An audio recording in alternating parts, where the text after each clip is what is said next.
this is the second episode of Kingdom Review with Courtney. Because I just finished the 2 seasons yesterday, so I invited her again to talk about more.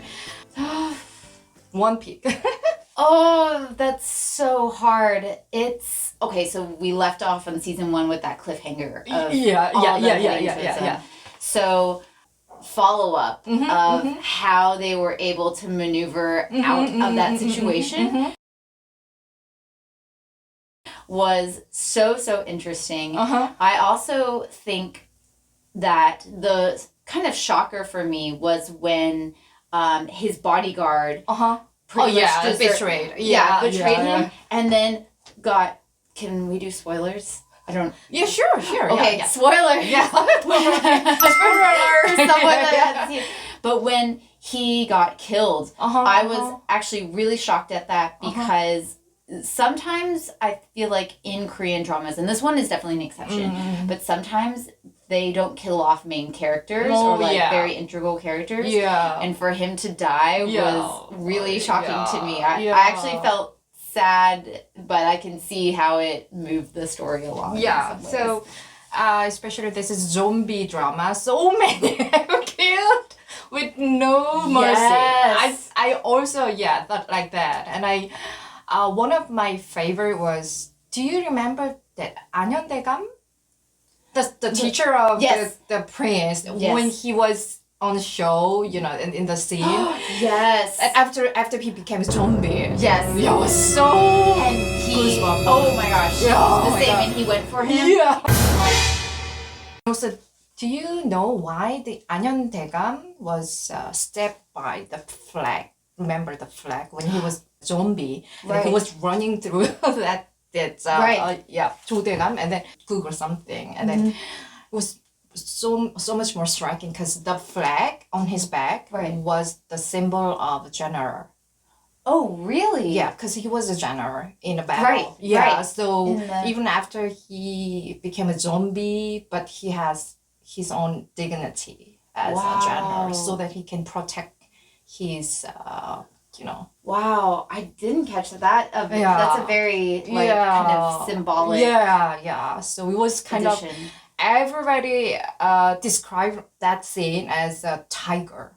He was not a zombie. Do you remember that? Yes. He was running through with the fierce. Right. Yeah, it was so.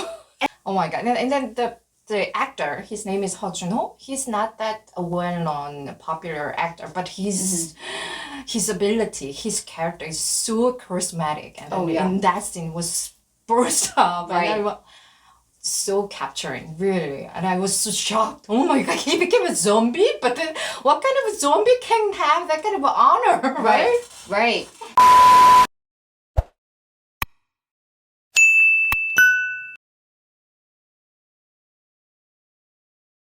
And I thought all the actors were so amazingly well casted. Yeah. They were each memorable and each unique and distinctive. So in some cases where there is a lot of cast, Game of Thrones, there's too many. It's so hard to remember who's who in that. But I felt like the director did a good job. Yeah.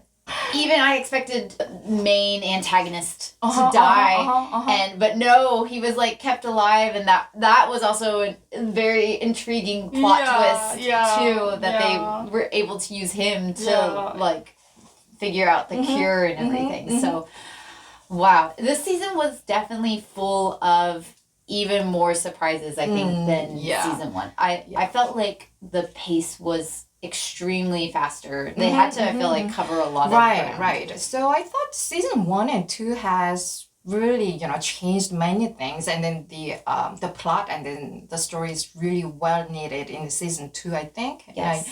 But I feel a little bit weird. I mean, it was a little bit natural regarding the queen. Do you have any impression on Queen's performances? Her acting is a little bit...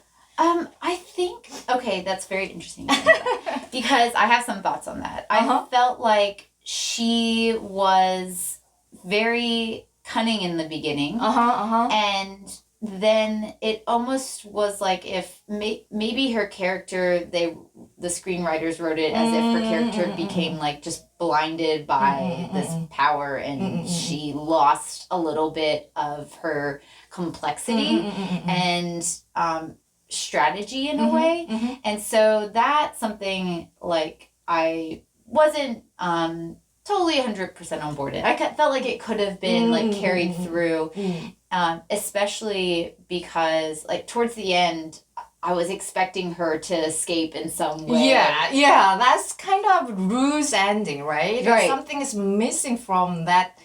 Kind of empty. What is it? Looks like she has a real plan. Right. But she didn't. No. Yeah. And I thought she was going to try to escape from when they were being held in the throne room. I thought, like, so maybe she thought herself invincible. And she thought herself higher than all that. But I look at just characters throughout all kind of TV dramas, and the ones that are most cunning really try to escape and like care more for their own life and their own powers, so they do whatever it takes to live and survive. Right.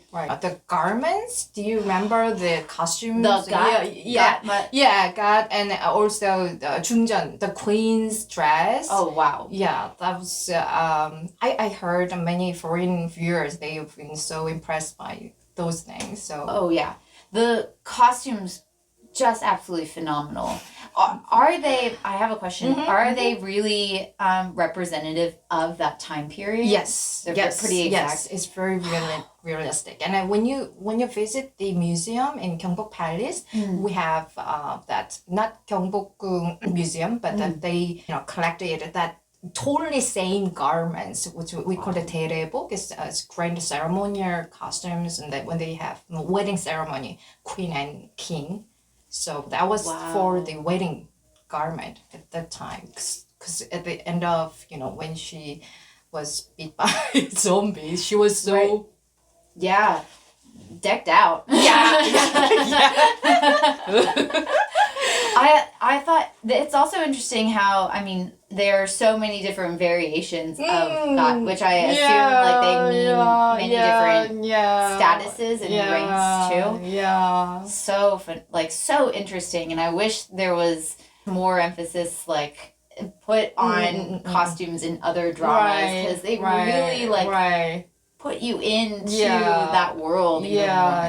So I also really appreciate the attempts from this TV series, because maybe this is the first ever to be exposed that much of Korean traditional costumes, thanks to coronavirus, and then everybody's watching Netflix. So it's so explosive. So that's a really good opportunity, I think. And because we as a Korean, we have been seeing those kind of historical backgrounds, and then those things so common, and we'll get used to it. And then suddenly everybody in the world, in the globe, they're talking about that cut and, and that garments. They would, oh, really? Yeah, I think so. And then this kind of reaction has been.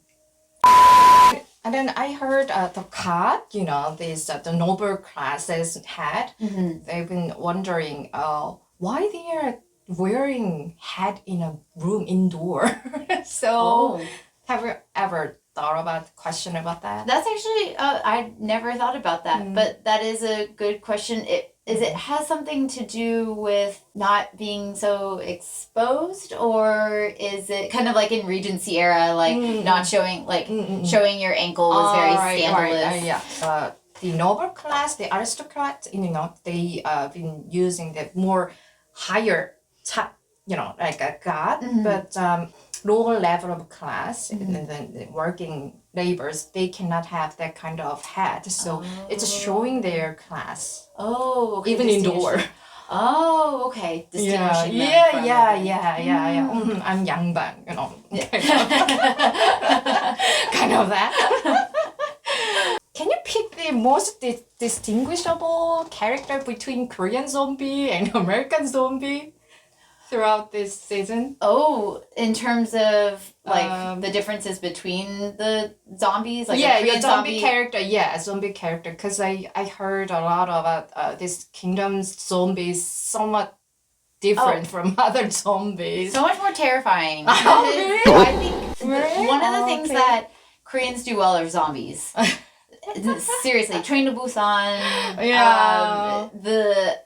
It is reminiscent of some American films that show a very quicker zombie adaptable to environments, but not throughout all of like American television. Sometimes they're like slow or it's like not as aggressive and onslaught. And this one just kind of showed there was a lot of really good factors involved in the zombie kind of, I like to say, like rule system. So when you tell a story and you build a world, you set some rules, and one of the things is you don't want to break them. Yeah. Because then you lose kind of your viewership in terms of like the understanding. Because like if one rule gets broken, then it's like everything could get broken and no one really cares because nothing's cemented. Right. So I thought that was interesting was that they kept to those like kind of set rules and they didn't provide any exceptions. And they found a cure kind of working around it. Right. So Seobi, that's At first, I thought in season 1, I thought that she's kind of not mingled with her character that much, but in season 2, her character got more power, right, and more active. So that, and I the zombie, and then even for me in Korean, the Korean zombie, too many. They are kind of hard. And then they run so fast. Yeah. Oh my god. One of the things I also liked about this is I look for this in a lot of action films. Is if I have the feeling when I'm watching it that the main characters or protagonists may not survive, I feel like that's a good action film. Like, because there's this doubt, like, oh, shoot, the stakes are so high. Like, they may not come out of this. And I felt that way in Kingdom. And that's why I really, really liked it. Because, the zombies, there were instances where the stakes were so high and you didn't know if they were going to make it out. And you don't see that a lot in American television or as much. So when you mentioned about the Korean zombie, the actors, so many actors, they threw up their bodies. Right. Oh my gosh, that's. And then in the palace, right, and the roof on the roof they. I would love to see the behind the scenes of those like stunt doubles and the extent of what they had to do. Because I mean, even in season 1, one of the earlier scenes was when like in the village, like the first zombie, like literally like stood up from his back, like was cool as if on a string. It was just like, oh my gosh, whoa, that is so intense. Like, never thought they could do it like that. And in a prison. At that time, that the Joseon Dynasty, they used the special torturing plank of wood, and then hanging on their necks, and one became a zombie, and then that nuts, like so clever in thinking of these, making those connections. Making a little bit humorous, but it's so painful, to watch. So it's kind of. I don't know, the very complex feeling. You're like, thank God I don't live in that time period. The biggest reason for a big mega hit of Kingdom is we're under that virus era right now. Yes. And then so many factors are so similar, which are happening right now. Everybody is they're longing for true leadership. From governments, and then at that time the prince, he became a kind of hope, real hope. But fortunately, due to the circumstances, Netflix is of course in a good position because online, no one's going to movies. A lot of like movies were canceled in theaters, so they didn't get their releases, and the fact that Netflix is continually to push out these series and promote them, and people are, of course, now staying at home and watching these. I think there is like kind of a ray of light out of this, and that people are getting exposed to many different types of dramas, worldwide dramas. Yeah, so everything has a silver lining, and then some things, but I really hope virus will be end for you. Right. Yeah. It's, we all hope so too. Friends back home hope so too. That's for sure. Anyway, the conclusion: the kingdom is definitely worth it to be spread, not virus. Right. Kingdom needs to be spread. Yes. Yeah. 2 thumbs. Yeah. If I had 5 thumbs, yeah. Okay. See you. Bye.